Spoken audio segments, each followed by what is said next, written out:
L'année est 5 avant Jésus-Christ, et un enfant nommé Jésus est sur le point de naître dans un minuscule village appelé Bethléem, situé dans l'ancienne terre d'Israël. Tu pourrais croire connaître cette histoire, mais cette version est différente de tout ce que tu as entendu jusqu'ici. Voici l'histoire de Jésus, racontée à travers une carte. Nous allons suivre chacun de ses pas jusqu'à sa dernière marche vers la croix. Nous visiterons aussi les lieux où il est apparu après sa résurrection, ainsi que l'endroit final où quelqu'un l'a vu pour la dernière fois. L'année est 5 avant Jésus-Christ. Le peuple d'Israël souffre sous le poids de l'Empire romain. Depuis 400 ans, il n'a plus entendu la voix de Dieu, mais il continue d'espérer, croyant qu'un jour, le Sauveur promis viendra les libérer. Le monde ne le sait pas encore, mais tout va bientôt changer à jamais. Une jeune fille, encore adolescente et enceinte de 9 mois, vient de marcher pendant 4 jours sur près de 150 km, depuis Nazareth jusqu'à Bethléem. Marie n'aurait jamais dû faire un tel voyage. Dans son état, les risques étaient bien trop grands. Mais l'empereur romain César Auguste a ordonné un recensement, et Joseph, son mari, descendant du roi David, devait se faire enregistrer dans la ville de ses ancêtres, à Bethléem. Ainsi, une ancienne prophétie s'accomplit. Lorsqu'ils arrivent enfin, épuisés dans le petit village, les douleurs de l'accouchement commencent. Marie est sur le point de donner naissance. Joseph frappe de porte en porte, demandant un abri, mais personne n'a de place pour eux. La nuit les entoure, jusqu'à ce qu'ils trouvent enfin une grotte. La plupart des gens imaginent une étable en bois, mais ce n'est pas la réalité. C'était une grotte sombre où les bergers du coin abritaient leurs animaux du froid. C'est là, dans les circonstances les plus humbles, que naît le plus grand des rois. Les tout premiers à apprendre cette nouvelle sont ceux que la société méprise, les bergers. Ils sont considérés comme impurs, sales, interdits d'entrer dans le temple, et leur parole n'a aucune valeur devant la loi. Et pourtant, cette nuit-là, les seuls à s'incliner devant le Sauveur promis sont ces exclus. 40 jours plus tard, Joseph et Marie emmènent Jésus au temple dans la ville de Jérusalem. Ils offrent 2 petites colombes, le sacrifice des pauvres. S'ils avaient eu plus de moyens, ils auraient présenté un jeune agneau. À ce moment-là, un vieil homme appelé Siméon prend l'enfant dans ses bras. Il parle de l'avenir extraordinaire de cet enfant, puis regarde Marie droit dans les yeux et lui dit une phrase qu'elle n'oubliera jamais. « Un glaive transpercera ton âme ». Le sens de ces mots restera un mystère pour elle pendant 33 ans, jusqu'au jour où elle se tiendra sous une croix en bois. Beaucoup pensent qu'après cela, la famille est retournée à Nazareth. Mais ce n'est pas ce qui s'est passé. Ils sont revenus à Bethléem. Pour comprendre ce qui suit, il faut voir la situation dans son ensemble. Le peuple d'Israël est pris entre 2 cauchemars. L'impôt romain enlève 40% de ce que chacun gagne. Des exécutions publiques par crucifixion ont lieu sans cesse pour dissuader toute révolte. Et à la tête de tout cela se trouve Hérode le Grand, un roi violent et soupçonneux, en train de mourir lentement. Pendant que Jésus grandit, Hérode pourrit de l'intérieur. Une infection grave a envahi ses parties intimes. Chaque jour qui passe le rend plus fou et méfiant. Il a déjà fait exécuter sa femme bien-aimée, Mariamne, et tuer 3 de ses fils, de peur qu'il ne lui vole le trône. Puis des visiteurs arrivent. On les appelle les rois mages, mais ils ne sont ni rois ni présents la nuit de la naissance. Ce sont des savants venus de Perse, des hommes qui étudient les étoiles. Ils ont vu un phénomène remarquable dans le ciel, probablement Jupiter et Saturne très proches l'une de l'autre, et ont voyagé pendant 2 ans pour suivre ce signe. En arrivant à Jérusalem, ils posent une question simple. Où est l'enfant né roi des Juifs ? Hérode, lui, n'est pas né roi. C'est Rome qui l'a mis au pouvoir. Il n'a pas une goutte du sang de David. Et maintenant, des étrangers parlent d'un enfant né avec le droit de régner. Alors Hérode convoque les prêtres et leur demande « Où doit naître le Messie ?» Ils répondent sans hésiter « À Bethléem en Judée, à peine 10 kilomètres plus loin. » Mais aucun ne se donne la peine d'y aller. Les mages ont marché 2 ans pour voir cet enfant. Les prêtres refusent de marcher 2 heures. Et ce sont ces mêmes religieux qui, 33 ans plus tard, réclameront sa mort. Quand les mages trouvent enfin Jésus à Bethléem, ce n'est plus un nouveau-né. C'est un jeune enfant. Ils lui offrent des cadeaux symboliques, de l'or pour le roi, de l'encens pour Dieu et de la myrrhe en signe de sa mort future. Après avoir reçu un avertissement en rêve, ils choisissent un autre chemin pour rentrer chez eux. Hérode, dans son palais, attend leur retour. Quand il comprend qu'ils l'ont trompé, sa colère est sans limite. Il ordonne de tuer tous les garçons de 2 ans et moins à Bethléem et dans les alentours. Bethléem était petit, peut-être 20 ou 30 enfants y vivaient. Pour les historiens romains, ce n'était qu'un acte cruel de plus, à peine mentionné. Mais pour les mères de Bethléem, leur monde entier s'est effondré cette nuit-là. Sans prévenir, un ange réveille Joseph en pleine nuit. « Lève-toi, prends ton fils et sa mère, pars tout de suite pour l'Égypte. N'en sors pas tant que je ne te le dis pas. » Mais l'Égypte est à plus de 600 kilomètres. Où trouver l'argent pour un tel voyage? La réponse est déjà là. Les précieux cadeaux des mages servent à financer leur fuite et sauver la vie de l'enfant. Ainsi, une autre prophétie s'accomplit. « D'Égypte, j'ai appelé mon fils. » Tous ces événements devaient se produire dans cet ordre exact. Avant même le lever du jour, ils quittent Bethléem et commencent un voyage exténuant. Plusieurs semaines s'écoulèrent avant qu'ils n'atteignent le sol égyptien. Des sources anciennes suggèrent qu'ils s'installèrent à Alexandrie, une ville comptant de nombreux habitants juifs. Quelques mois plus tard, Hérode mourut dans des conditions horribles. Des parasites avaient dévoré son intérieur, personne ne supportait l'odeur. Des rumeurs de sa mort se répandirent dans tout l'Empire romain. La bête avait disparu. Et pourtant, Joseph resta en Égypte après avoir appris cette nouvelle. Il refusa de partir jusqu'à ce qu'un messager céleste lui donne un nouvel ordre. « Lève-toi, prends l'enfant et sa mère, retourne dans ton pays. Tous ceux qui voulaient tuer l'enfant sont morts. » Après un long séjour à l'étranger, Jésus, Marie et Joseph posèrent enfin le pied à nouveau en Israël. L'enfant avait environ 2 ou 3 ans. Ils prirent un chemin longeant la mer, évitant volontairement Jérusalem. La distance dépassait les 600 kilomètres. Mais à l'approche de la Judée, Joseph entendit une nouvelle inquiétante. Archélaüs, fils d'Hérode, occupait maintenant le trône de son père. Sa cruauté dépassait encore celle d'Hérode. Il débuta son règne en massacrant 3000 Juifs lors d'une fête au temple. La famille fut saisie de peur. Une fois encore, un messager divin apparut en rêve à Joseph avec de nouvelles instructions.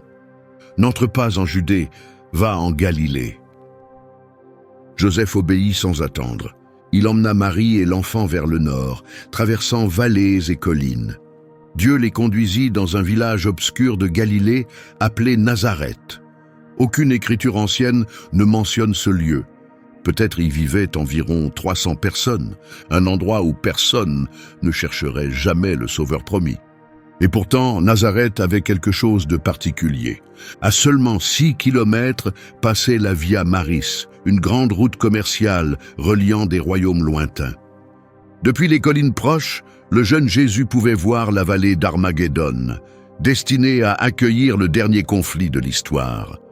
À 1 heure de marche se trouvait Séphoris, une ville en reconstruction sous les ordres d'Hérode Antipas.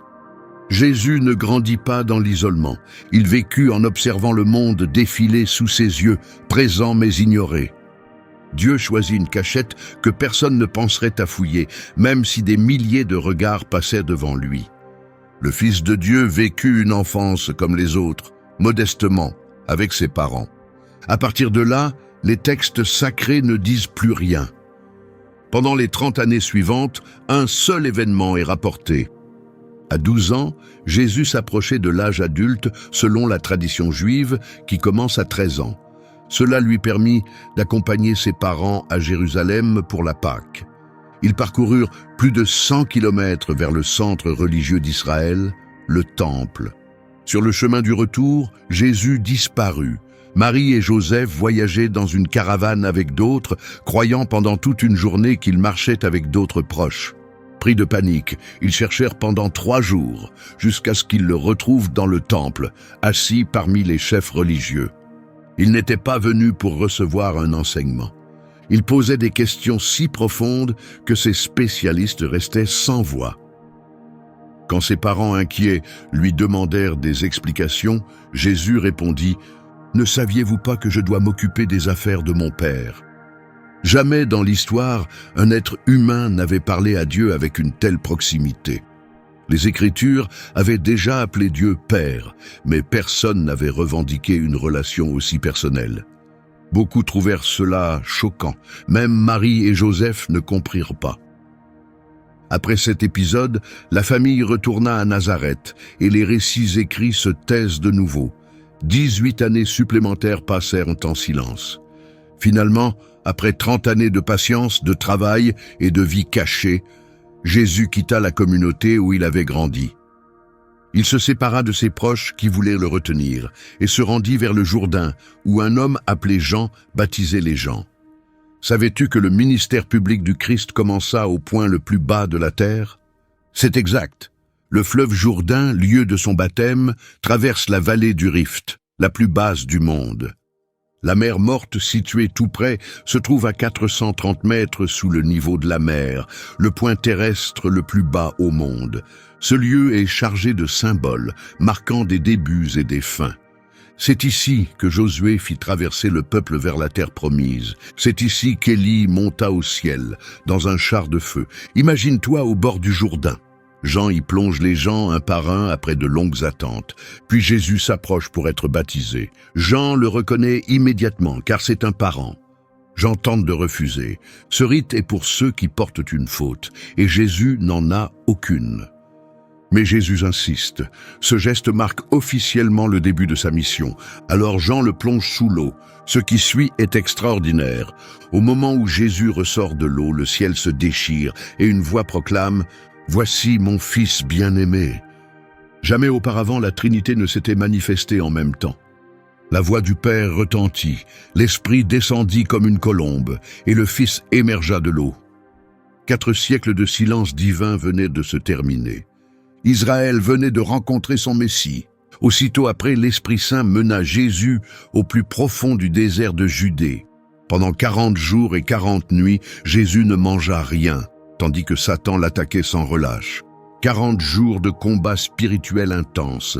Les Écritures ne rapportent que les 3 dernières tentations, les plus dangereuses. Mais Jésus résista à chacune d'elles et triompha de l'ennemi. Épuisé mais prêt, il était enfin disposé à commencer sa mission. Jésus retourna chez lui. Il revint à Nazareth rempli de la puissance de l'Esprit et entra dans la synagogue locale. Mais ceux qui l'avaient vu enfant, ses voisins et compagnons d'enfance, n'avaient aucune idée de ce qui allait arriver. Devant toute l'assemblée, il prononça des paroles qui bouleversèrent tout. « Aujourd'hui, ce que vous venez d'entendre, s'est accompli. » Au début, la foule fut émerveillée.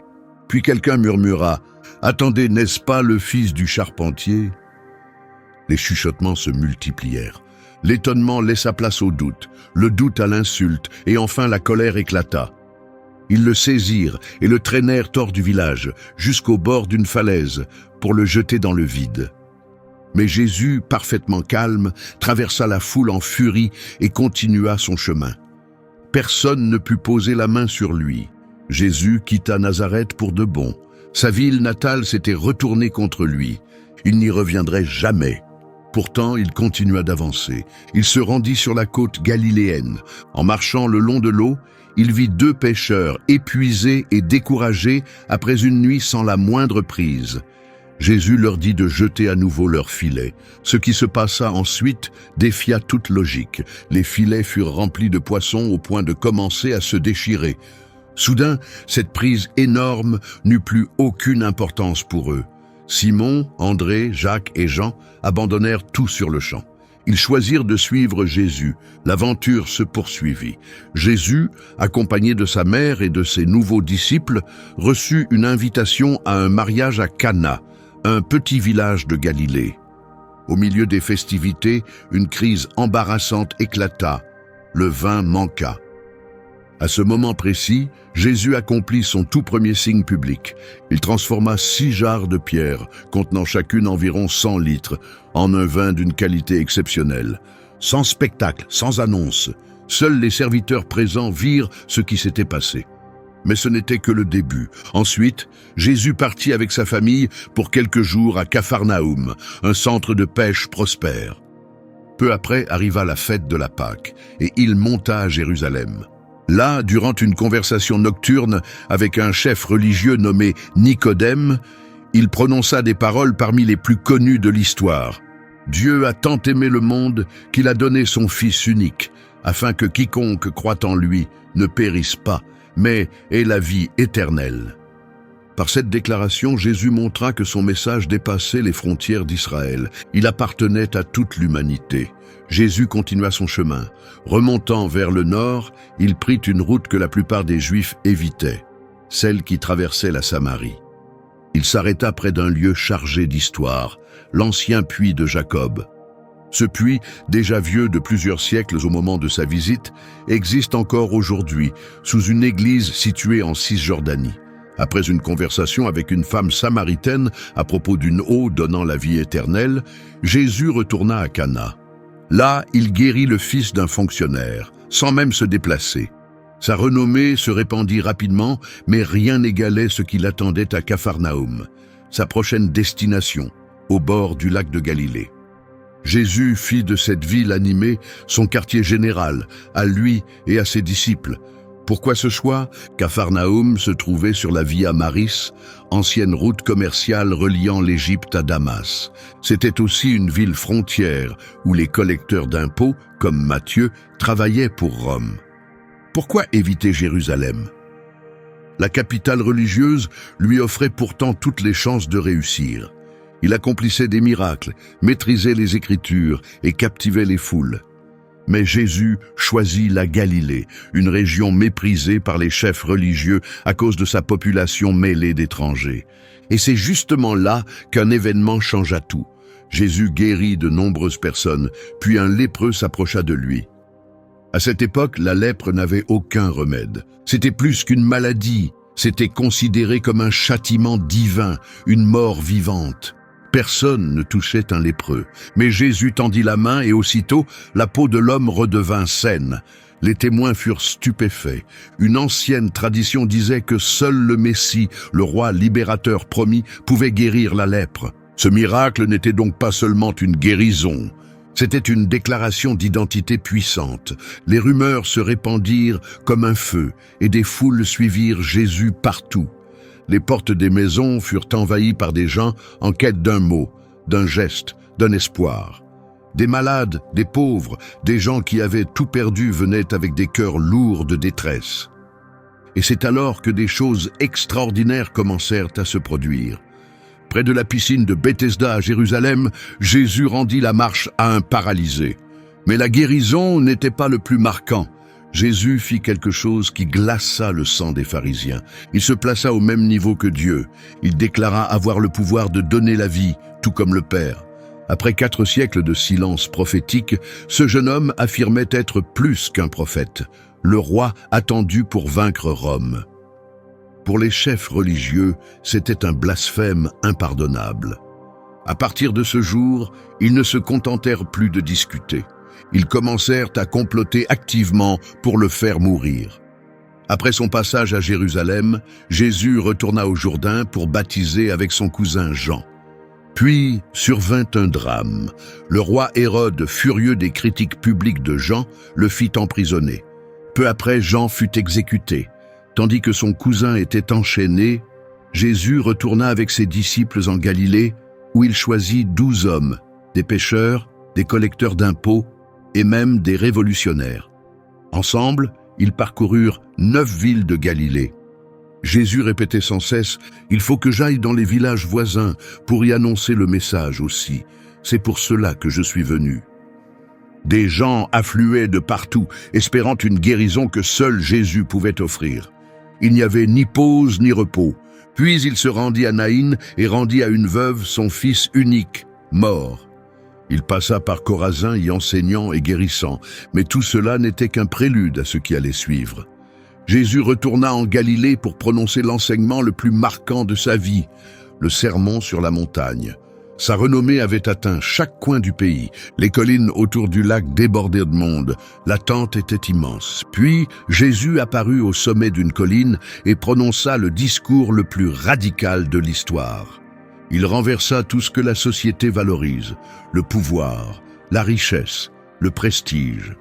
Il déclara que les pauvres, les affligés, les doux et les persécutés étaient les vrais héritiers du royaume de Dieu. Il ordonna d'aimer ses ennemis et de tendre l'autre joue. S'adressant à des pêcheurs, des paysans et des oubliés, il leur dit « Vous êtes le sel de la terre, vous êtes la lumière du monde. » Il leur confia une mission, vivre à l'opposé total des valeurs de la culture. Cet enseignement transforma le cours de l'histoire occidentale. Sa puissance révolutionnaire continue encore aujourd'hui, bousculant chaque système établi. Ce message remettait en question les croyances de cette génération et de toutes celles qui suivirent. Il bouleversa complètement la définition même de la réussite et de l'accomplissement. Une fois le discours terminé, Jésus tourna les yeux vers la mer de Galilée, en direction de Gadara, une région habitée par des non-juifs. Accompagné de ses 12 disciples, il monta dans une barque pour traverser. À mi-chemin, une tempête d'une violence extrême éclata autour d'eux. La peur les envahit. Mais avec seulement 3 mots, Jésus fit taire la tempête. Alors que les disciples tentaient encore de comprendre ce qui venait de se produire, ils accostèrent à Gadara. Quelque chose de sombre les attendait sur la rive. Un homme nu, couvert de blessures qu'il s'était infligé lui-même, possédé par de nombreux démons, se précipita vers eux avec une force surhumaine. Jésus ne recula pas. Il leva la main et libéra cet homme de toute influence démoniaque. Et pourtant, cela semblait presque insignifiant face à ce qui allait se passer après leur retour à Capharnaüm. Une foule attendait déjà sur la plage, à leur arrivée, avec une terrible nouvelle. La fille de Jaïrus avait cessé de respirer. Jésus entra dans la chambre où la fillette de 12 ans reposait sans vie. Il prit sa main et dit « Talitha Koumi », ce qui signifie « Petite, je te le dis, lève-toi ». À cet instant même, elle ouvrit les yeux. Elle inspira profondément et se redressa. Un silence stupéfait envahit tous ceux qui étaient là. Ils étaient bouleversés par ce qu'ils venaient de voir. Chaque signe dépassait le précédent. Jésus ne faisait pas que guérir les malades, il dominait la mort elle-même. Il ordonna de ne rien dire sur ce qui s'était passé, mais le silence était impossible à garder. Dès qu'ils sortirent, les rumeurs commencèrent à circuler. Les malades, les désespérés, les curieux, tous se pressaient autour du maître, avides du moindre mot. Voyant le poids qui pesait sur lui, Jésus décida de traverser la mer de Galilée pour chercher un peu de solitude. Mais cette paix disparut rapidement. Lorsqu'il atteignit le rivage de Bethsaïda, une nouvelle foule l'attendait déjà. Plutôt que de fuir, Jésus passa des heures à enseigner sur le royaume de Dieu. Quand la faim gagna l'immense assemblée, il utilisa seulement 5 pains et 2 poissons pour nourrir plus de 5000 personnes. Le pain se multipliait dans les mains des apôtres, à chaque morceau partagé. Pendant des heures, chacun d'eux ressentit les lois naturelles s'effondrer sous ses doigts, et quand tout le monde fut rassasié, 12 paniers pleins restèrent, un pour chaque tribu d'Israël. Mais ensuite, la foule voulut faire de lui leur roi de force. Ils voulaient l'emmener immédiatement à Jérusalem. Sans prévenir, Jésus s'éclipsa seul vers la montagne après avoir ordonné à ses disciples de repartir en barque sur la mer de Galilée. Mais à mi-parcours, une nouvelle tempête violente surgit.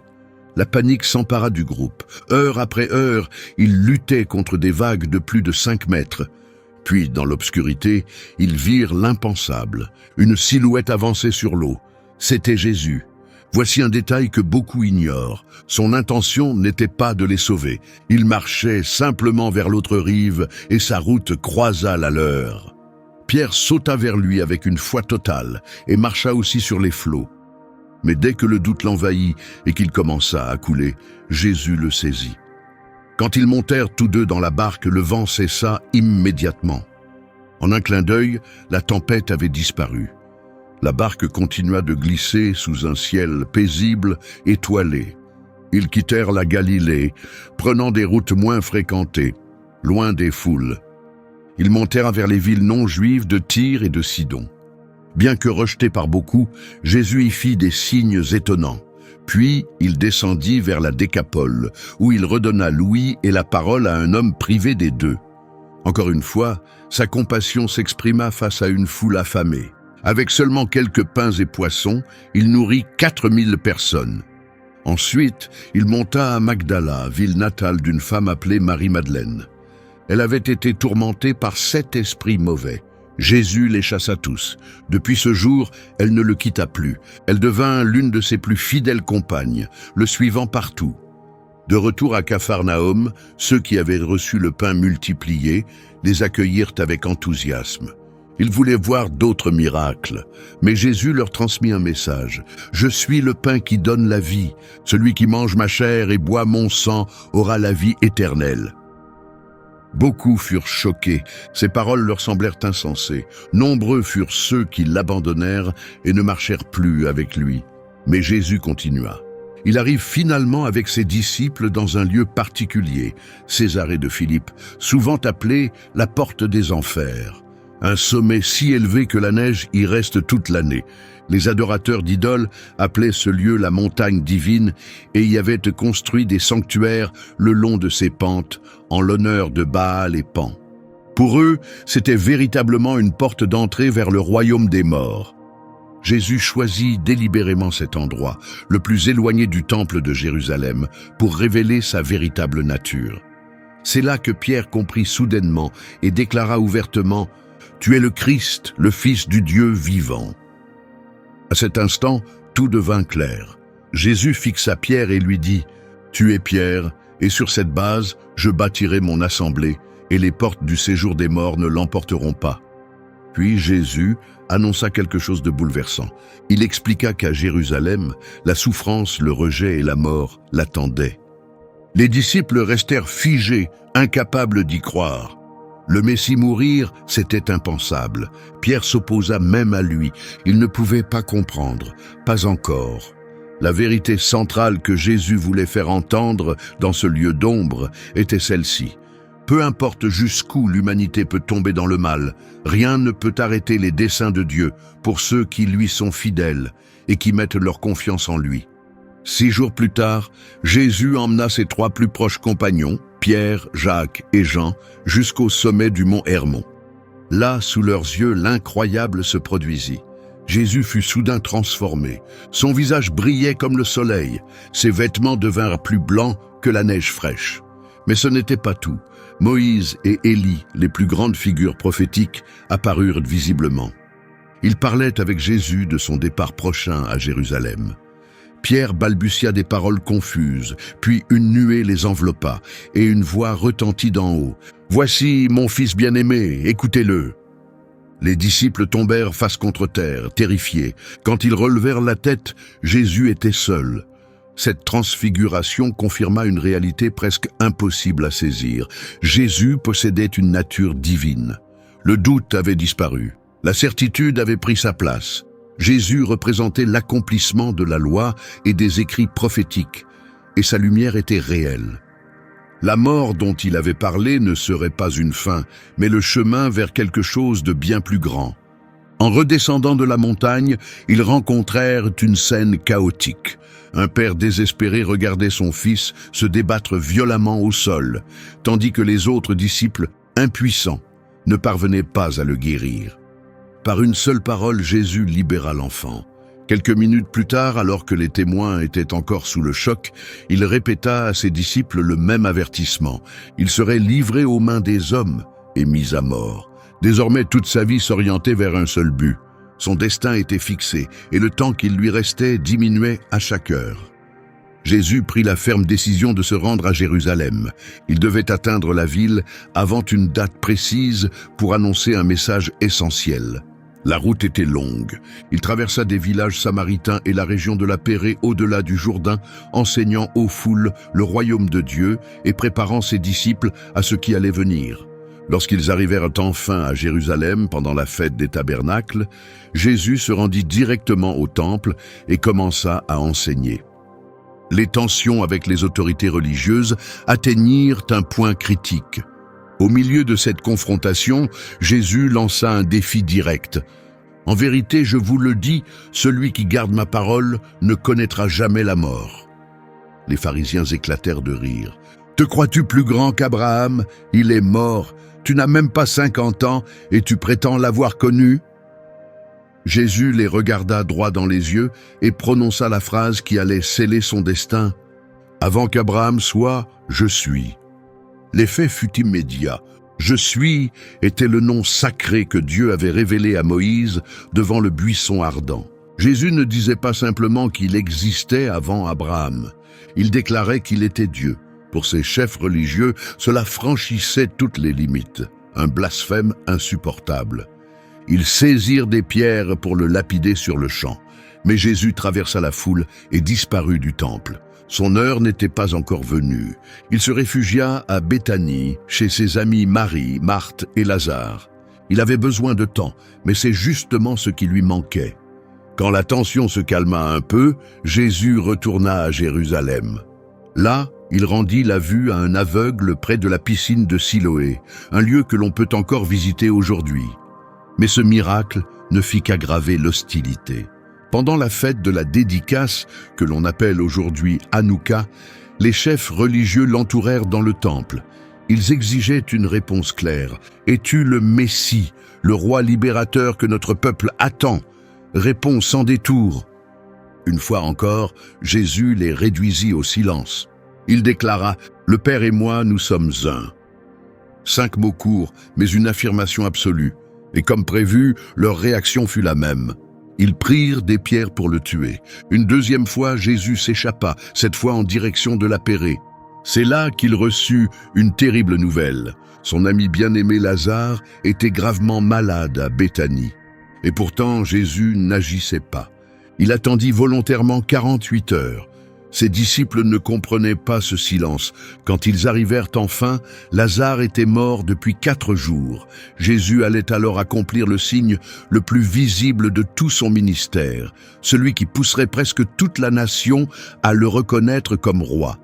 Marthe, accablée par le chagrin, fut la première à parler. « Maître, si tu avais été là, mon frère vivrait encore. » Jésus la regarda et répondit « Je suis la résurrection et la vie.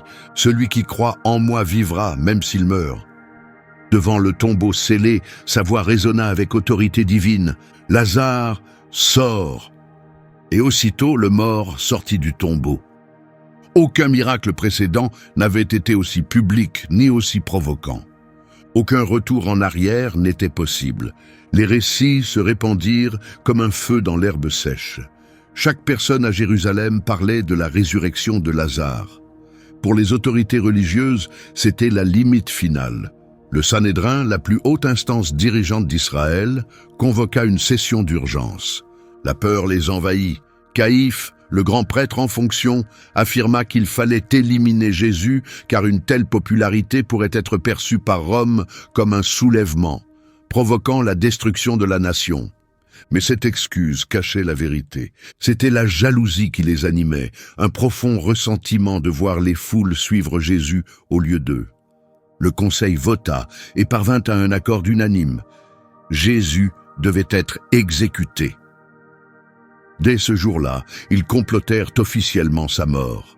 La fin approchait rapidement, et Jésus en était parfaitement conscient. Le moment était venu d'accomplir le but de sa naissance, mourir. Après avoir poursuivi son ministère en Pérée et à Jéricho, il revint à Béthanie.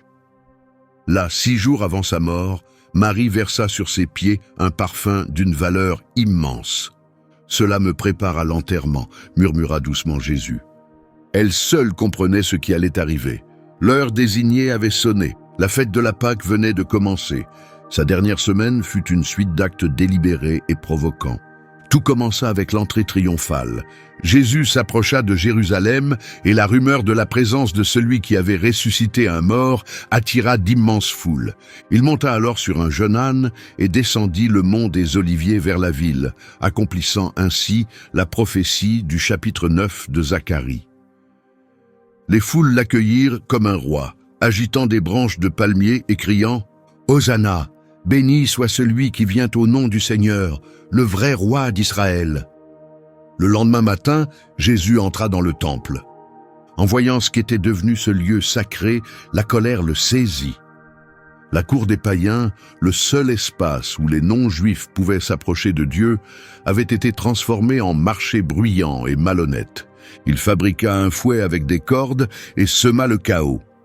Il renversa les tables des changeurs, libéra les animaux et chassa les vendeurs en criant « L'Écriture déclare « Ma maison sera une maison de prière, mais vous en avez fait un repaire de voleurs. » Le dernier chapitre venait de s'ouvrir. Les commerçants s'enfuirent, tandis que les chefs religieux observaient depuis leur cachette. La tension dans Jérusalem avait atteint un point critique. Ils voulaient désespérément se débarrasser de Jésus, mais un obstacle majeur se dressait. Le peuple l'aimait. Comment agir sans déclencher une émeute? L'opportunité leur vint d'une source inattendue. Un soir, Judas Iscario frappa à leur porte. Il faisait partie des 12, responsables de la trésorerie du groupe. Les Écritures disent que Satan entra en lui. Judas proposa un marché, livrer son maître pour 30 pièces d'argent, le prix d'un esclave. Les prêtres acceptèrent immédiatement. Le plan fut lancé. Le lendemain, Jésus réunit ses disciples. Ils savaient exactement ce qui allait arriver. Ils allaient célébrer la Pâque, mais ce serait la dernière.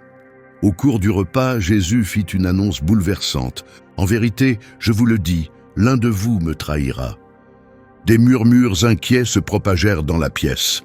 Puis Jésus trempa du pain et le tendit directement à Judas. « Ce que tu fais, fais-le vite. » Le cœur de Judas battait à toute vitesse. Il se leva en silence et disparut dans la nuit. Le traître avait été identifié. Les autres disciples ne comprirent pas ce qui venait de se passer. Jésus prit alors du pain dans ses mains. Il le rompit en disant « Ceci représente mon corps. » Puis il leva une coupe de vin. « Buvez-en tous, car ceci est mon sang versé pour établir la nouvelle alliance, pour le pardon de beaucoup. » Les disciples mangèrent et burent, sans savoir qu'ils étaient en train de participer à la naissance d'un rituel sacré encore pratiqué 2000 ans plus tard. Et juste au moment où ils pensaient que la soirée ne pouvait aller plus loin, Jésus fit quelque chose d'inattendu.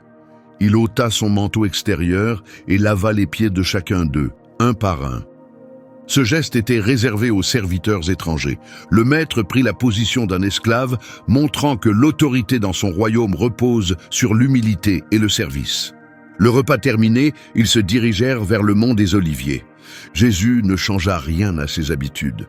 Judas savait qu'après le souper, Jésus irait dans un verger appelé Gethsémané, juste à l'extérieur de la ville, où il priait souvent la nuit. Ce jardin d'oliviers existe encore aujourd'hui. Certains arbres y ont plus de 2000 ans. Peut-être sont-ils les mêmes sous lesquels Jésus pria cette nuit-là. Jésus tomba à genoux. Son angoisse était telle qu'un phénomène médical rare se produisit. L'Écriture dit que sa sueur devint comme des gouttes de sang tombant sur le sol. Ce n'était pas une image symbolique. Il s'agissait d'un trouble réel, appelé hématidrose, où un stress extrême fait éclater les capillaires sous la peau, mêlant le sang à la sueur. Jésus savait exactement quelle souffrance physique et spirituelle l'attendait, et pourtant, il pria avec soumission totale. « Père, non pas ce que je veux, mais ce que tu veux. » Soudain, le silence fut brisé. Des torches brûlantes, des armes levées, le bruit d'une foule approchant. Judas était venu avec la garde du temple pour l'arrêter. Un baiser sur la joue servit de signe, le baiser de la trahison. Pierre tira son épée et trancha l'oreille d'un serviteur du grand prêtre. Mais Jésus toucha l'homme blessé, le guérit immédiatement et déclara « Ceux qui vivent par l'épée mourront par l'épée. » Et alors l'impensable se produisit. Voyant Jésus arrêté, tous les disciples s'enfuirent. Tous. Ces mêmes hommes qui, quelques heures plus tôt, avaient juré de mourir avec lui, l'abandonnèrent totalement. Pourquoi? Qu'est-ce qui avait changé si brusquement? La réponse viendra. Mais d'abord, regarde ce qui arriva ensuite. Les gardes traînèrent Jésus à travers les rues sombres jusqu'au quartier le plus élevé de la ville. Là vivaient les riches et les puissants. Dans une maison luxueuse, Anne, l'ancien grand prêtre, attendait. Les prêtres juifs dirigeaient le pays presque comme des rois, mais ils n'avaient aucun pouvoir légal pour prononcer une peine de mort. Ils avaient besoin d'un autre pouvoir. Mais lequel? Cette question allait déterminer les heures à venir. Selon leurs propres règles, il était interdit de juger quelqu'un la nuit. Il était interdit de tenir un procès pendant la Pâque. Et il était interdit d'exécuter une sentence le jour même du verdict. Ce soir-là, les chefs religieux violèrent chacune de leurs propres lois. Anne interrogea Jésus avec insistance. « Où sont tes partisans? Que prêches-tu exactement ?» Ce qu'Anne ignorait, c'est que deux de ses plus proches compagnons, Pierre et Jean, se tenaient cachés tout près dans la foule, observant chaque instant en silence. Jésus répondit calmement, « Tout ce que j'ai enseigné, je l'ai dit publiquement. Interrogez ceux qui m'ont écouté au temple. » Aussitôt, un garde le frappa au visage. Ce fut le premier coup d'une longue série, mais le pire restait à venir. Jésus se trouvait à quelques instants des paroles qui scelleraient son sort et retourneraient presque tout le monde contre lui. Mais avant ces mots décisifs, quelque chose de terrible se produisait dehors, dans la cour. Pendant l'interrogatoire, Pierre restait à proximité. Une servante posa son regard sur lui. « Tu étais avec Jésus. »« Je ne sais pas de qui tu parles, » mentit Pierre. Deux autres personnes le reconnurent. Deux autres fois, il nia toute relation avec son maître. Puis un coq chanta. À cet instant précis, Jésus, le visage couvert de sang et d'ecchymose, traversa la cour. Leurs regards se croisèrent. Jésus avait prédit cela avec exactitude. « Avant que le coq chante, tu m'auras renié 3 fois. » Pierre s'enfuit en larmes, effondré. Minuit approchait. Les gardes conduisirent Jésus devant le grand prêtre actuel, Caïphe. Caïphe avait soigneusement préparé cette nuit. Il fixa Jésus droit dans les yeux et lui demanda « Es-tu le Christ, le Fils de Dieu ?» Jésus répondit « Je le suis, et vous verrez le Fils de l'homme assis à la droite du Tout-Puissant. » Jésus n'inventa rien. Il citait une prophétie de Daniel, écrite 5 siècles auparavant. En appliquant ce passage à lui-même, Jésus affirmait bien plus qu'une simple identité messianique. Il se déclarait Dieu. Le verdict fut immédiat, coupable de blasphème. Il tenait enfin leur justification pour le faire disparaître. Mais un problème subsistait. Les autorités juives n'avaient pas le pouvoir d'exécuter quelqu'un. La Judée était sous domination romaine, et seuls les représentants de Rome pouvaient autoriser une peine de mort. Ils avaient besoin de Ponce Pilate. L'aube commençait à poindre. Jésus comparaissait maintenant devant le Sanhédrin au complet pour une 3e audience, cette fois officielle.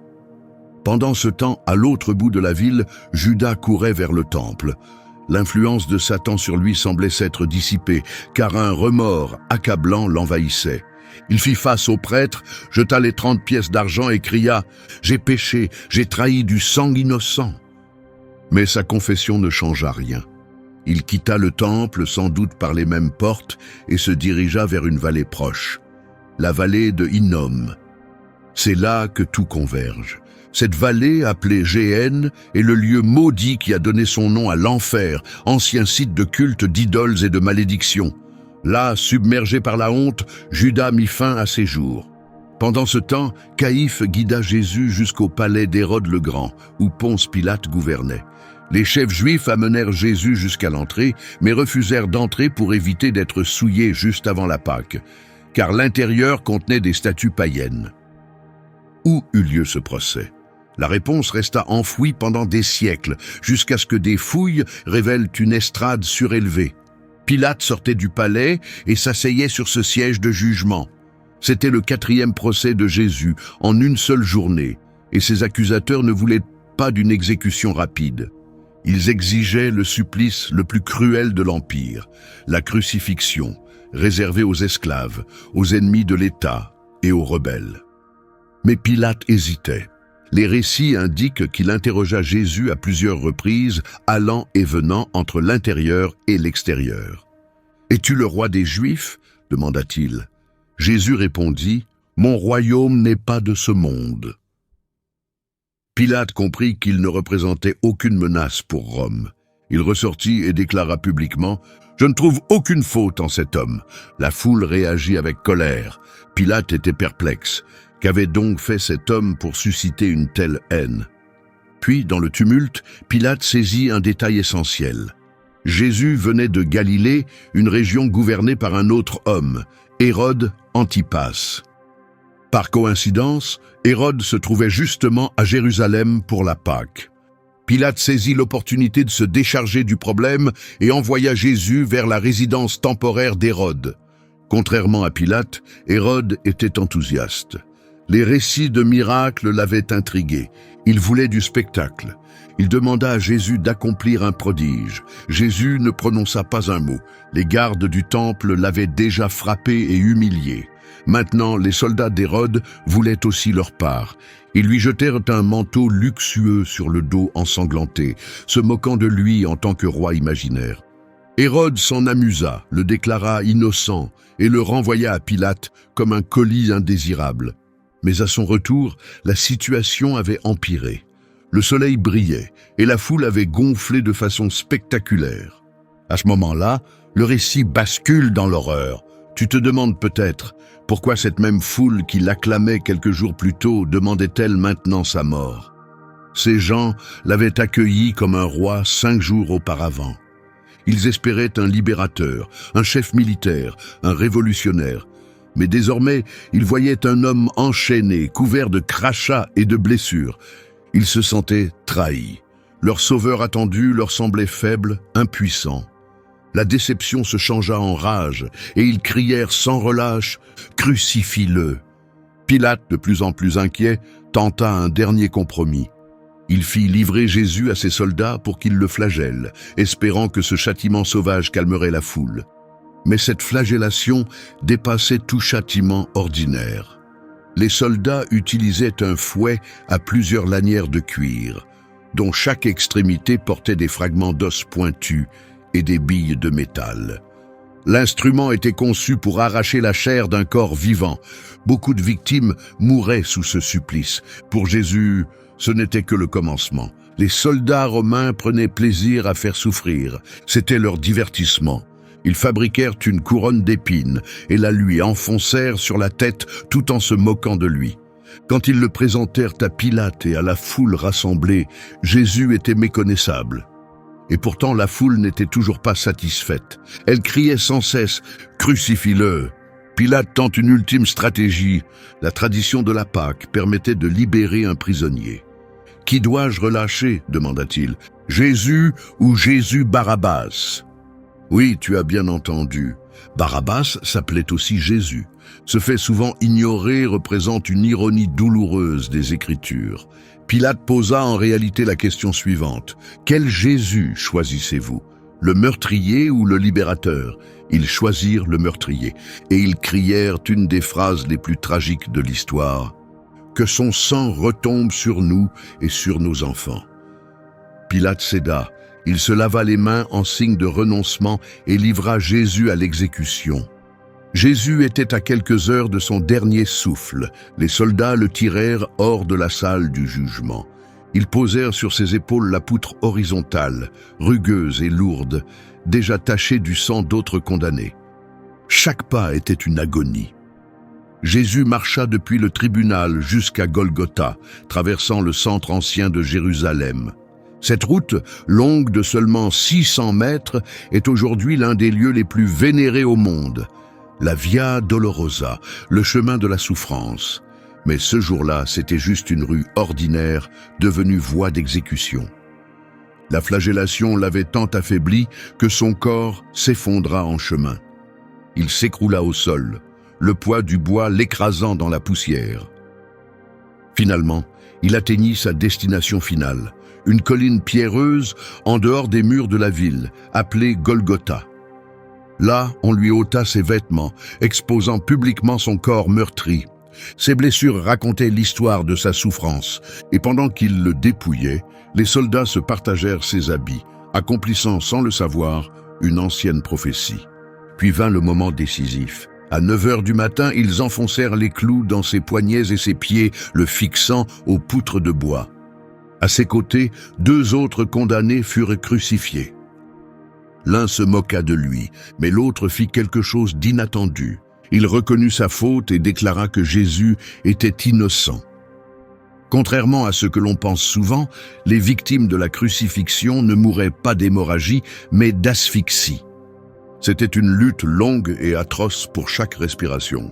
Chaque souffle obligeait Jésus à pousser sur ses pieds transpercés pour soulever son corps, encore et encore, pendant des heures.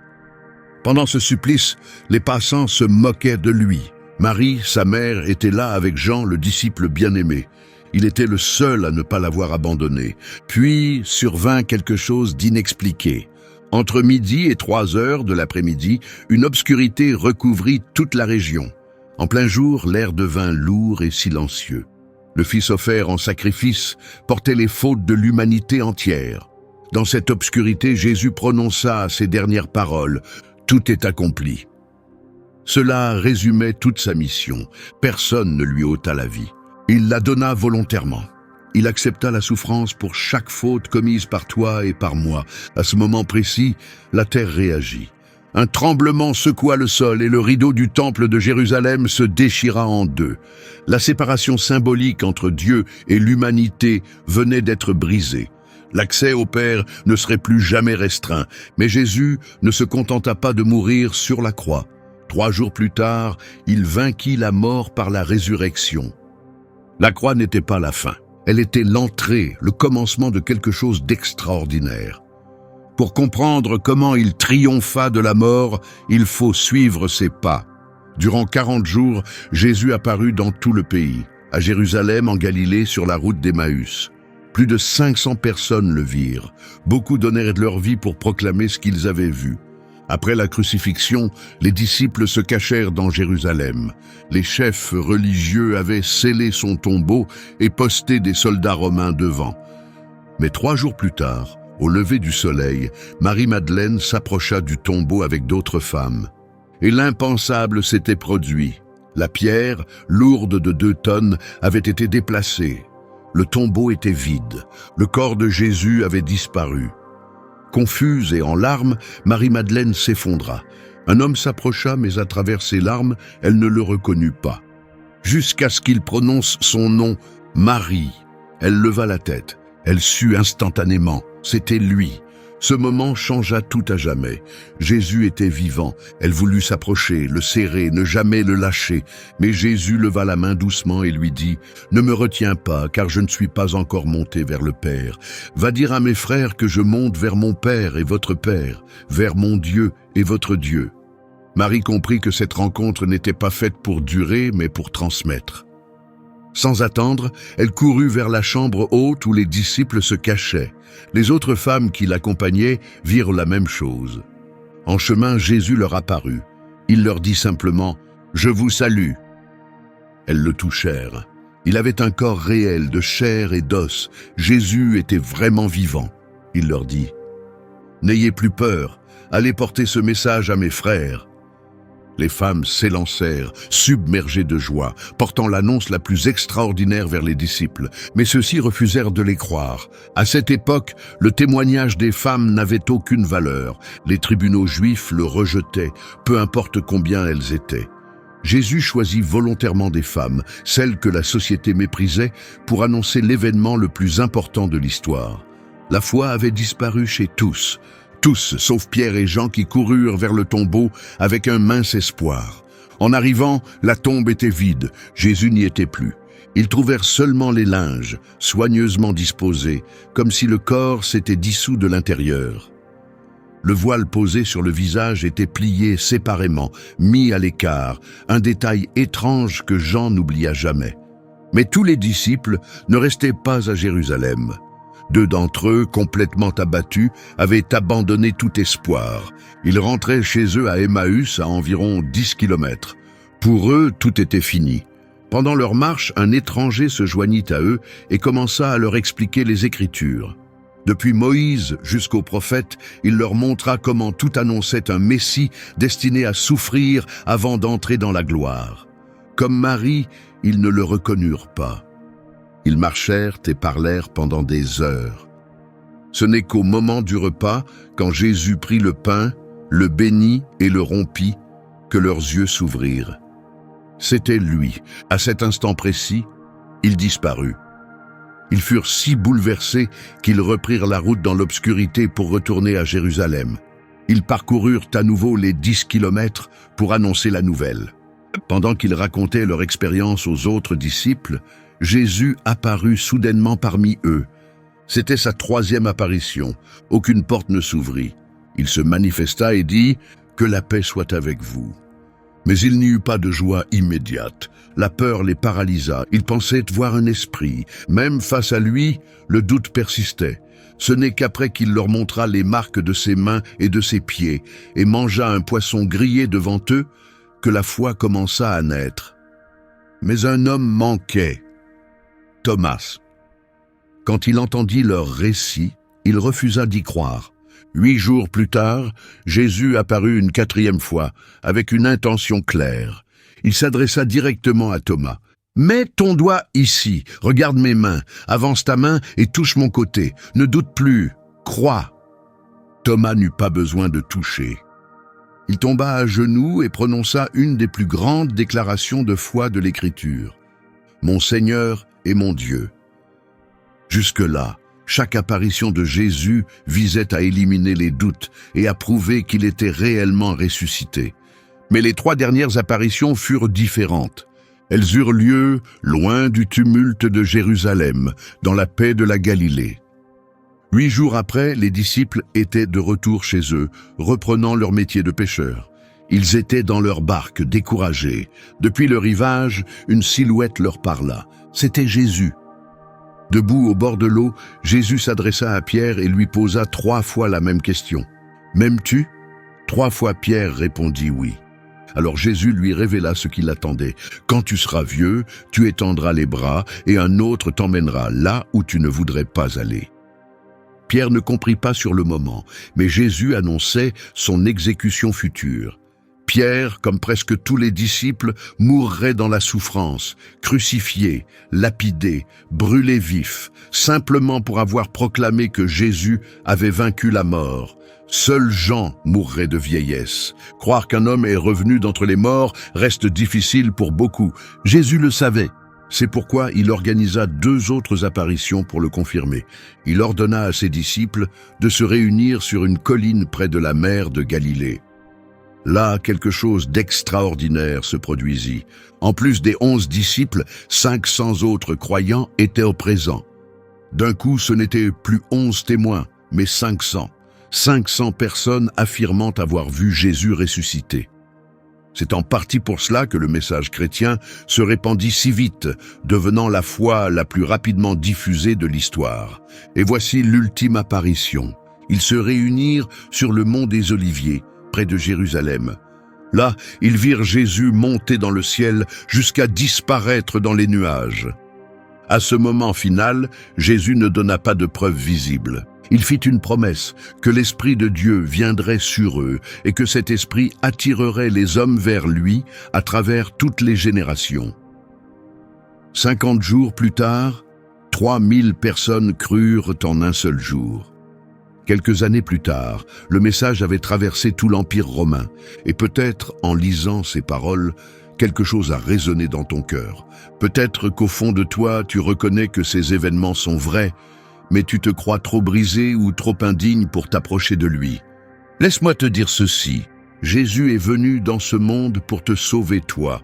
Il l'a accompli en mourant sur une croix, en réglant la dette de tes fautes et des miennes, pour que tu puisses rencontrer Dieu personnellement.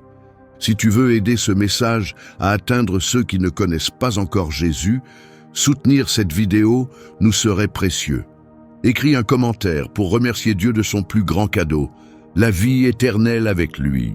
Tu connais maintenant toute la carte de Jésus, mais avant de partir, il donna à ses 12 disciples une mission inachevée, porter la bonne nouvelle dans le monde entier. Comment l'ont-ils accompli? Quels endroits ont-ils atteints? Pour comprendre comment les apôtres ont changé le monde, regarde la vidéo « La carte des apôtres ». Tu y verras les trajets tracés, les routes qu'ils ont prises, les villes où ils ont proclamé le Christ et les lieux où ils ont donné leur vie. Sans cette carte, ce récit reste incomplet car tu ne pourrais pas comprendre comment l'évangile est parvenu jusqu'à toi. Tu dois absolument regarder cette vidéo. Ne la passe pas.